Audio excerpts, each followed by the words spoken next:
अस्सलाम वालेकुम, मैं हूं आबिद अंदलीब। शहबाज शरीफ की और हमजा शहबाज की जो शेरवानी है वो अभी भी उतर सकती है। सुप्रीम कोर्ट में एक रेफरेंस की समाअत चल रही है 63A के हवाले से, जो सदारती रेफरेंस है।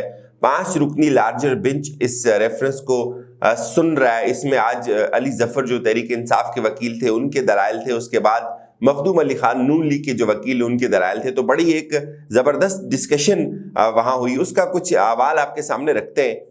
शुरू में चीफ जस्टिस ने अली जफर से ये कहा कि आप अपने जो दलाइल हैं उनको 10 मिनट में जो है वो मुकम्मल करें, और उसके बाद हम जो नून लीग के वकील अली जफर उनको सुनेंगे। तो अली जफर मखदूम अली खान को सुनेंगे। तो अली जफर ने अपने दलाइल में कहा कि मैं 10 मिनट में ही अपने दलाइल को ख़त्म करूँगा। तो उस पर उन्होंने ये मौक़िफ़ इख्तियार किया अदालत के सामने कि जो बेसिकली 63A है वो सिर्फ़ और सिर्फ बनाया ही इसलिए गया था कि सियासी जमातों को मुस्तहकम किया जाए और हार्स ट्रेडिंग को जो है उसका रास्ता रोका जाए। और 63A के नतीजे में अगर आप वोट कास्ट करने की इजाज़त देते भी हैं, लेकिन उस वोट को काउंट नहीं किया जाएगा। वोट कास्ट तो ज़रूर होगा, लेकिन स्पीकर के सवाबदीद है, स्पीकर उस वोट को काउंट नहीं करेगा। यानी कि एक ही जमात का भगोड़ा अगर उस जमात के खिलाफ वोट देगा, वोट वो दे तो सकता है लेकिन वो वोट शुमार नहीं किया जाएगा। सियासी जमातों के किरदार और अहमियत पर बेशुमार जो अदालती फैसले इससे पहले मौजूद हैं। और जो 63A है बुनियादी तौर पर यह भी किसी पार्टी के इनफरादी मेंबर के लिए बनाया गया है। यानी कि पार्टी का जो मेंबर है वो पार्टी से बगावत नहीं कर सकता। तो इस पे जस्टिस मजहर आलम मियां खेल साहब ने उनसे पूछा कि इनराफ का फैसला तो पार्टी का जो सरबराह है उसने करना है। अगर पार्टी के सरबराह ने कोई हिदायत जारी नहीं की होंगी तो क्या तब भी वोट काउंट नहीं होगा? तो इस पे जस्टिस एजाजुल हसन ने कहा कि वोट शुमार करना और इनराफ करना 2 अलग अलग अमल हैं। क्या हिदायत ना होने पर भी रुकन असम्बली का वोट शुमार नहीं होगा? यानी अगर पार्टी उनको कोई हिदायत जारी कर देती है, जस्टिस एजाजुल हसन ने जब ये सवाल किया तो इस पे अली जफर ने कहा कि पहले सरबराह हिदायत देगा मेम्बरान के खिलाफ डिक्लेरेशन जारी करने की। क्या डिक्लेरेशन की अदम मौजूदगी में भी वोट काउंट नहीं किया जाएगा? जस्टिस जमाल खान जो हमेशा बड़े सख्त सवाल करते हैं, तो इस पे उन्होंने कुछ और सवाल भी किए कि वोट न डालने की कोई कदगन नहीं लगाई जा सकती। ताहम आप ये कह रहे हैं कि वोट डाल तो दिया जाएगा लेकिन काउंट नहीं होगा। लेकिन वोट डालने के साथ जो है वो 63 है इस तरह से एप्लीकेबल होता है कि उस वोट के बाद उसकी सीट चली जाए। वोट कास्ट होने के बाद अगर पार्टी सरबराह डिक्लेरेशन देगा, पार्टी सरबराह डिक्लेरेशन देने के बाद वो जो शख्स है उसकी सीट चली जाएगी। ये उसके लिए एक बहुत बड़ी सजा है। पहले शोकाज नोटिस देगा, फिर जवाब वो पहले पार्टी सरबराह उस मेंबर को शोकाज नोटिस देगा और उसके बाद फिर वो जवाब देगा। नोटिस के बाद मिलने वाले जवाब से पार्टी सरबराह मुतमिन होकर शोकाज ख़त्म भी कर सकता है। जस्टिस जमाल खान ये कहते हैं कि अगर पार्टी का सरबराह शोकाज नोटिस से मुतमिन हो जाता है तो फिर वो शोकाज ख़त्म हो जाएगा उस जवाब के बाद, अगर पार्टी का मेंबर जो बगावत कर रहा है वो उसको मुतमिन करे। क्या आप ये कह रहे हैं कि पार्लिमानी पार्टी की हिदायत अक्सरियत की होती हैं? चीफ जस्टिस उनसे सवाल किया। आप कह रहे हैं कि भट्टो दौर में शामिल किए गए आर्टिकल 96 की तरह अक़लियत का वोट शुमार नहीं होता। यानी कि कुछ मेंबरान अगर किसी पार्टी से बगावत कर जाएं तो उनका वोट शुमार ना किया जाए। तो यहाँ चीफ जस्टिस ने बड़े सख्त रिमार्क्स दिए। उन्होंने कहा कि कौमी मफाद और इस लानत को ख़त्म करने के लिए वोट नहीं गिनना चाहिए। रजा रब्बानी और फारूक नायक के मुताबिक पार्टी सरबराह इनके लिए बेपनाह इख्तियारात को रोकने के लिए सज़ा वाज़े नहीं। सवाल यह है कि फैसला सरबराह करता है या पार्लिमानी पार्टी करती है?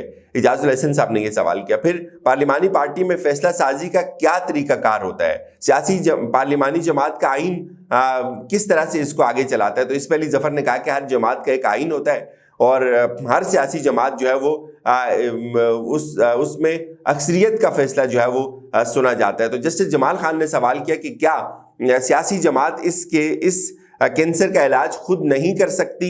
हमारे सामने अक्सर जमातें आपके मौक़िफ़ के खिलाफ नज़र आती हैं। अक्सर जमातों का ये मौक़िफ़ है कि 63A पे ताहियात नाअहली ना की जाए, वोट भी काउंट कर दिया जाए। तो जो अक्सर जमातें वो इस तरफ नज़र आती हैं। तो हम कैसे उन जमातों को छोड़कर आपकी बात मानने लगे? बड़ी अजीब सी बात है। वैसे सिर्फ एक सियासी जमात मुनर्रफ अरकान असम्बली के खिलाफ है, यानी कि सिर्फ तहरीक इंसाफ, जाहिर है जिस जमात का नुकसान हुआ है तो उसने तो बात करनी है।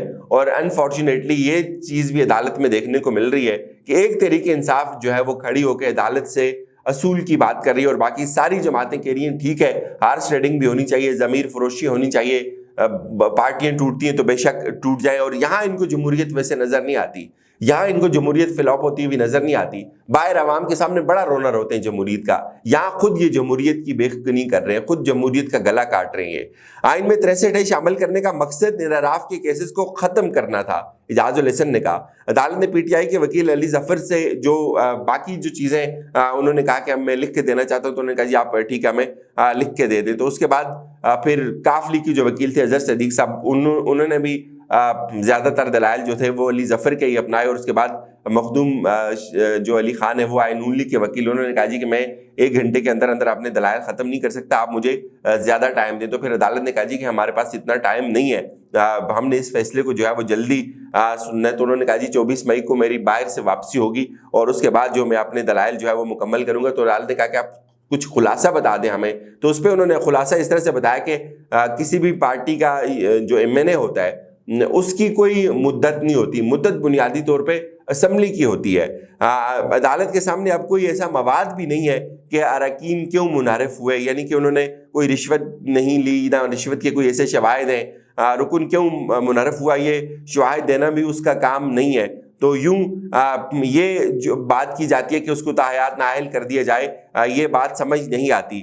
7ویں ترمیم میں انہوں نے کہا جی سول اداروں کی مدد کے لیے فوج طلب کرنے کی منظوری ہوئی تھی. سول اداروں کی مدد کے لیے آئی فوج کے اقدامات کو عدالتی دائرہ اختیار سے باہر رکھا گیا تھا. کیا عدالت صرف سوال کی حد تک آئین کی تشریح کر سکتی ہے, عدالت نے ان سے پوچھا. عدالت سے اس پہ انہوں نے کہا جی عدالت سے جو ہے وہ رائے مانگی گئی ہے. عدالت کا جو اپنا اختیار ہے وہ آرٹیکل 184(3) میں جو ہے وہ ہے, عدالت اس کو استعمال کر سکتی ہے. اور آرٹیکل جو 63A ہے یہ پارٹی سے بے وفائی کے لیے نہیں بنا تھا. ملک کو چیف جسٹس نے کہا جی کہ ہمیں ایک میچور جمہوریت کی طرف جانا ہے, پارٹی سے وفاداری ریاست سے وفاداری سے ہٹ کر ہوتی ہے.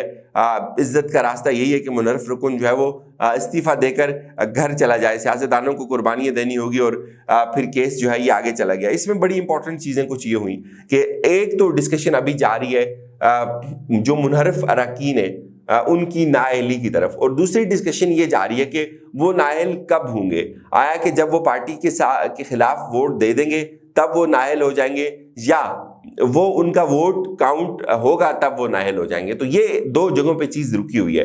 تحریک انصاف نے پہلے جو صدارتی ریفرنس فائل کیا تھا اس میں تاحیات نااہلی مانگی تھی, اور اس میں مخدوم علی خان نے بھی یہ نقطہ اٹھایا کہ آپ نے ووٹ کاؤنٹ نہ کرنے کی بات نہیں مانگی. اب اس وقت تحریک انصاف کے پاس یہ پاور تھی کہ اس وقت ان کا سپیکر تھا, اور اس وقت علی ظفر سے بھی میری ایک دفعہ سپریم کورٹ میں ملاقات ہوئی تو انہوں نے کہا تھا سپیکر جو ہے وہ ووٹ کاؤنٹ نہیں کرے گا. تو اب یہ نئی چیز انہوں نے ڈال دی کہ ووٹ کاؤنٹ نہیں ہو سکتا. اگر تو تحریک انصاف کی کیس اس بنیاد کے اوپر لڑ کے جیت جاتی ہے کہ ووٹ کاؤنٹ نہیں ہوگا, ووٹ کاسٹ ہو جائے, ووٹ کاؤنٹ نہ ہو. اس وقت میرے خیال میں تحریک انصاف کو جو سب سے زیادہ جس چیز کی ضرورت ہے وہ اس ووٹ کاؤنٹ نہ ہونے کی ضرورت ہے. اگر یہ ووٹ کاؤنٹ نہیں ہوتا, تحریک انصاف اس کو اچھا پیش کر دیتی ہے عدالت کے سامنے, تو آپ یقین مانیے پنجاب سے حمزہ شہباز کا صفایا ہو جائے گا اور یہاں سے شہباز شریف کا صفایا ہو جائے گا. بڑی انٹرسٹنگ بات بتانے لگا ہوں. اس لیے صفایا ہو سکتا ہے شہباز شریف کی حکومت 2 ووٹوں کے اوپر کھڑی ہے. اگر کاف لیگ نوٹس جاری کرتی ہے, کاف لیگ کے ووٹ کاؤنٹ نہیں ہوتے, تو آپ دیکھ لیں اس سالک کا ووٹ بھی چلا جائے گا, چیمہ کا ووٹ بھی چلا جائے گا. ایک رکن آلریڈی ان کا جو ہے وہ اس کی ڈیتھ ہو گئی ہوئی ہے, شہباز شریف تو آٹومیٹکلی گر جاتے ہیں. حمزہ شہباز نے اکثر ووٹ وہاں سے پنجاب کے اندر جو 197 ووٹ انہوں نے لیے ان میں کئی ووٹ جو ہے وہ 30 سے زائد ووٹ تحریک انصاف کے اور مختلف جو گروپس ہیں ان کے ووٹ ہیں. وہاں اگر ان کے ووٹ تحریک انصاف اڑا دیتی ہے, وہاں ان کا ووٹ کاؤنٹ نہیں ہوتا, تو وہ حکومت بھی آسانی سے گر سکتی ہے. تو اس وقت تحریک انصاف کی ساری انرجی بنیادی طور پہ میرے خیال میں تاحیات نااہلی کے بجائے اس ووٹ کاؤنٹ نہ ہونے کے اوپر ہونی چاہیے, اور اگر اس کے اوپر وہ عدالت کو مطمئن کر دیں تو یہ ان کا جو ہے وہ زبردست ہو جائے گا. اجازت دیجیے, اپنا خیال رکھیے گا. خدا حافظ.